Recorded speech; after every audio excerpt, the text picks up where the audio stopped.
Je suis devant une bannière travaillée par une dame qui s'appelle Jane Wigglesworth. Le sujet était « Ne soyez pas inquiets, n'ayez pas peur ». Et c'était le thème d'une conférence de femmes anglicanes, je pense en 1991. Mais c'est un thème qui tient très bien, hein? Un thème biblique qui nous encourage de ne pas avoir peur. Dans ces temps-ci où les choses sont pas mal bousculées, au niveau gouvernemental, au niveau financier, et peut-être dans nos vies, nous pouvons tenir à cet espoir de ne pas avoir peur.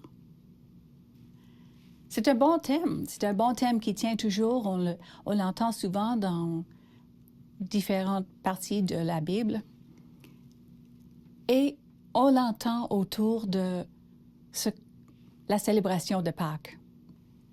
Parce que la résurrection de Jésus a causé différentes émotions, a fait peur à des gens, parce qu'ils ne comprenaient pas très bien.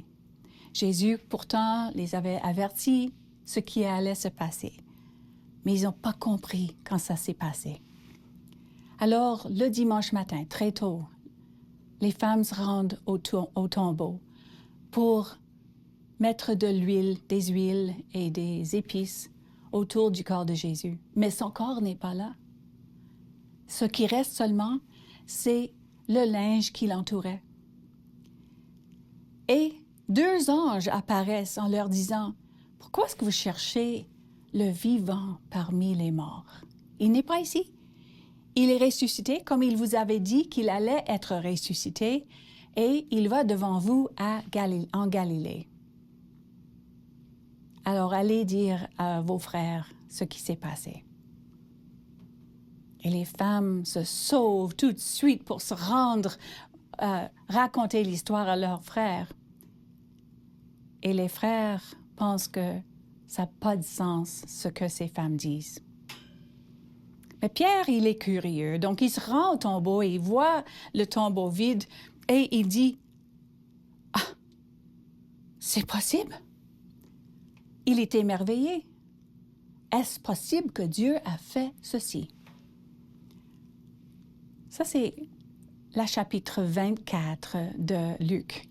Et ensuite, on enchaîne avec l'histoire de 2 disciples qui marchent sombrement de Jérusalem à Emmaüs et qui discutent ce qui s'est passé à Jérusalem. On pensait qu'il était celui que Dieu avait envoyé. Et un 3e se joint à eux et il dit « Qu'est-ce que vous discutez? » Bon, on discute ce qui s'est passé à Jérusalem. Mais qu'est-ce qui s'est passé? Vous n'avez pas entendu? Puis là, ils se mettent à raconter l'histoire de Jésus, sa crucifixion, sa mort et le tombeau vide. Et Jésus commence à leur dévoiler ce qui est écrit dans les Écritures en disant « Mais là, vous êtes un peu lent à comprendre. » Parce que c'est tout clairement écrit dans les Écritures. Ça allait se passer. Bientôt, ils se rendent à la maison à Emmaüs. Et on invite Jésus de rester avec eux et de manger. Et assis à la table, Jésus bénit le pain, brise le pain. Et à ce moment-là, les 2 disciples reconnaissent Jésus. Et Jésus disparaît. Alors les disciples, je pense qu'ils font du take-out, ils prennent le pain, ils retournent à Jérusalem et ils disent « C'est vrai, Jésus est ressuscité, nous avons marché avec lui vers Emmaüs et nous l'avons rencontré lorsqu'il a béni le pain. » Quel émerveillement! Il est vivant. Notre célébration de Pâques et ma célébration de Pâques a évolué à travers les années, à travers ma propre vie comme disciple de Jésus. Parfois, je comprenais très bien. Parfois, je trouvais ça difficile à avaler. Mais Jésus voyage avec nous, même quand on ne comprend pas.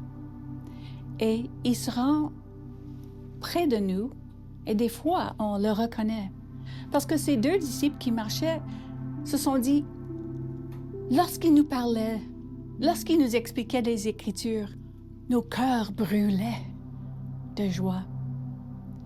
Alors, je vous encourage dans votre vie de disciple de suivre Jésus, de vivre votre propre expérience de Pâques. C'est de vous confier à Jésus, de l'inviter à cheminer avec vous, de demander que vous puissiez cheminer avec lui pour comprendre comment il est vivant dans nos vies et comment nous ne devons pas avoir peur. À la fin de l'Évangile de Matthieu, Jésus dit, « Je suis toujours avec vous jusqu'à la fin du monde. » J'espère que Jésus sera toujours avec vous jusqu'à la fin de vos vies. Et en tant que votre évêque, voici mon dernier message de Pâques. Jésus est ressuscité. Alléluia. Oui, il est vraiment ressuscité. Allez le rencontrer où vous êtes.